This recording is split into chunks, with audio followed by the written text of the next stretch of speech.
Hey Mason, Kristen, it's Kristen with with the weekly update. I know it's been a while since I've updated. I don't know exactly how long, but here I am. And I know I'm actually supposed to update tomorrow, but I have time right now, so I'm going to update now. Since I've been meeting with my nutritionist, I have lost 7 pounds. It's been about a month, about four and a half weeks. And yeah, it's been 7 pounds. So I have my results sheet here that they print out for me. And yeah, so my total loss so far has been 7.4 pounds, 2.4% body fat, 6.7 of the weight that I've lost has been fat mass, and I've lost 0.7 lean mass. So I'm trying to keep it all to be fat mass, but I don't know how much experience either of you have with trying to lose fat mass, but you kind of like inevitably lose a little bit of lean mass along the way, and so that's why you have to like do weightlifting exercise to try and keep your body not only to maintain the lean mass while you're losing weight, but to gain lean mass if you can, which is hard because those two goals tend to be competing, losing fat mass and building lean mass. It can be really hard. I have done it a couple weeks where I was down body fat and up lean mass, and that was awesome, but it's really hard to be consistent with that. And so I'm just striving for my ultimate goal and trying not to focus too much on the week-to-week stuff, the fluctuations, just making sure that as a pattern I'm consistently going down in body fat and maintaining as much as I can of lean body mass. So as you can tell, these are actually pretty good numbers. My average loss, gain, whatever, on average I'm losing about 1.5 pounds a week, about 0.5% of body fat, about 1.3 pounds of what I lose weekly is fat mass, and about 0.1 is lean mass. So I know that number isn't exactly, it doesn't match up, but anyway. And since I've started, I've lost 1/2 inch off of my neck, 3/4 of an inch off of my arms, 1.5 inches off of my chest. Wow. 35 or 5 inches off of my waist. Whoops, I just said how big my waist is. About 3/4 of an inch off my hips, 1 inch off of my thigh, and 1/2 inch off of my calves. So yeah, it's been pretty sweet. My fat mass is going down, my body fat percentage is going down, and I'm seeing, the inches reduced.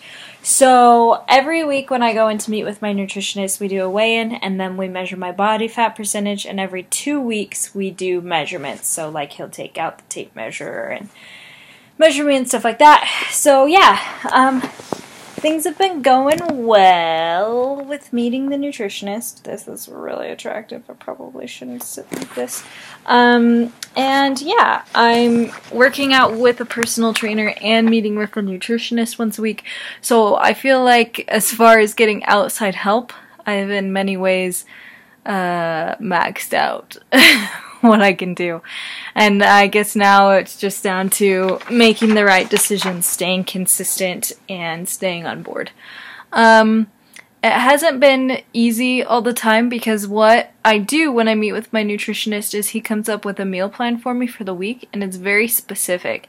And so it's never anything like you can't have this food ever or whatever, but the meal plan is just really specific. Like it tells you exactly what to eat, how much of it, and when to eat it. And so there isn't as much flexibility, which I actually like because I think flexibility is something that's tripped me up in the past, like not being sure necessarily if I'm eating the right amount, macronutrients, everything else. But this plan, it's perfectly balanced on calories, perfectly balanced on macronutrients, and it's really specific, so there's no guessing game. There's no like, oh, what should I eat right now that would be healthy, and what weight loss tips actually work, and blah blah blah. So anyway, that's the point, I guess. So yeah, that's sort of the update on my end. I think the hardest things for me is I do really well when I'm at work, 8 to 5, and I'm not going anywhere for food, and I'm not surrounded by food. Well, actually, I kind of am surrounded by food. I'm covered my whole we have a huge thing of snacks, like a huge snack supply in the break room. Oh, that's so bad. That's one thing that's tripped me up a lot. But anyway, the point is that it's a little bit easier for me to have consistency and be on schedule there because I'm already on a schedule with work. Whereas on the weekends where I'm like, no schedule, it's harder for me to reach my goals. Both eating at the right times, staying on the meal plan. It's really easy to be like, what if I just ate everything? What would happen? And drinking water is another thing that's been really tough because that's another part of it is that I have a water intake goal of 96 ounces. And I don't really like water, and it's hard for me to remember to drink water, so it's not my favorite, but I do feel much healthier when I do. And so I am glad that it is part of my meal plan because it helps me out a lot. But over the weekends, I forget.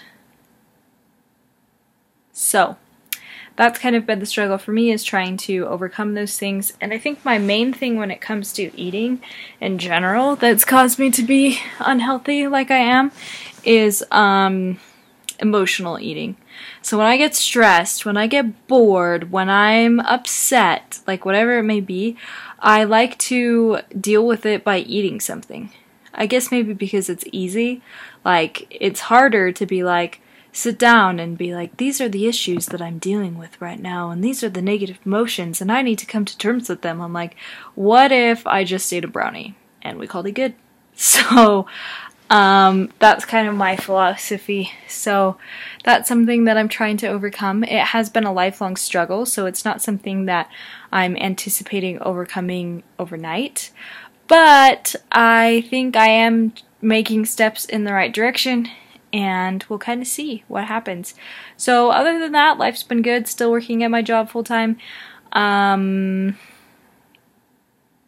Yeah, you guys might have seen my Facebook status today. I started writing again. I'm really excited about it. And yeah, I love you guys. I know this was kind of a short update, but it was an update nonetheless. So I will hopefully see both of you in the future, and I hope both of you are also having at least some success with your efforts. So I love you, best of luck, and see you around.